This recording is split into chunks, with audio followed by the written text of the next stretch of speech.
bien, il faut les écouter quand ils nous parlent. Ce ne sont pas des poètes, ce ne sont pas des gens qui écrivent de la littérature. Ils font attention aux mots qu'ils emploient.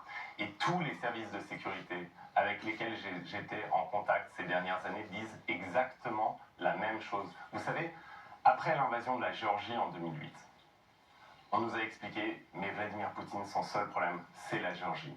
Ensuite, il y a eu l'invasion de la Crimée.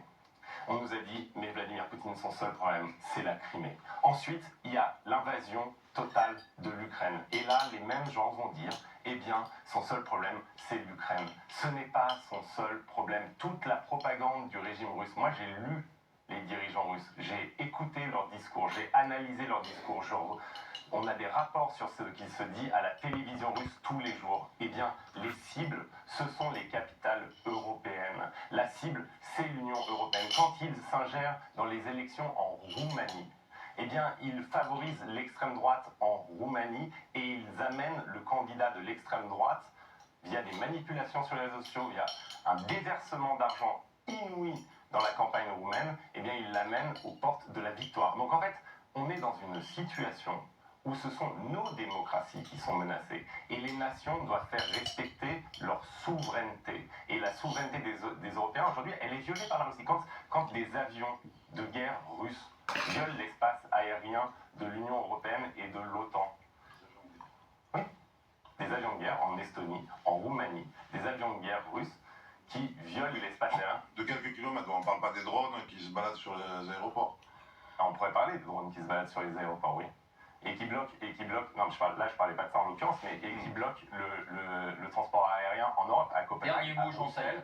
Et ce que je veux vraiment que les gens comprennent, c'est que on est dans une confrontation que nous n'avons pas choisie. C'est le régime de Poutine qui a choisi cette confrontation. Et que quand on se retrouve face à un tyran qui déclenche des guerres en permanence, eh bien, la faiblesse est une invitation à l'agression. Et que si on veut la paix, justement, il faut la fermeté. Rapidement, s'il vous plaît. Très rapidement. Dans votre raisonnement, vous avez cité que des pays qui étaient hors Union européenne et hors OTAN, sur les guerres qui a eu lieu avec la Russie. Donc vous n'avez pas répondu à ma question, à savoir, est-ce que la Russie a les moyens et l'envie d'attaquer l'OTAN? Alors, des mots là-dessus, mais après Luxman, les moyens et l'envie d'attaquer un pays de l'OTAN. Par exemple, les pays baltes, eh bien, c'est un scénario sur lequel travaille l'ensemble des armées européennes aujourd'hui. Oui, une déstabilisation, une intervention dans un pays balte, ce qui nous entraînerait dans une situation cataclysmique, j'aimerais qu'on comprenne, parce qu'en fait, là, on parlerait d'un pays membre de l'Union européenne et de l'OTAN.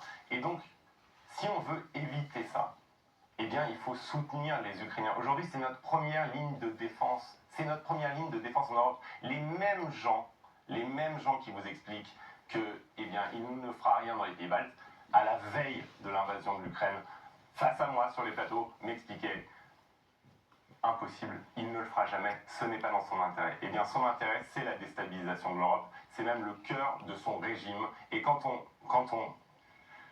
est face au fascisme d'une faiblesse insigne, le résultat, c'est qu'en fait, on invite à l'agression. On s'arrête là, c'est la règle du jeu. Merci Jean-Sel. Alors 3 mots, mais... Trois mots.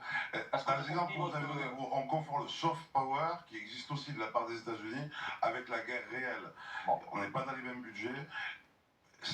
Et les assassinats d'opposants sur le territoire, eh bien, qui va payer? Nous avons la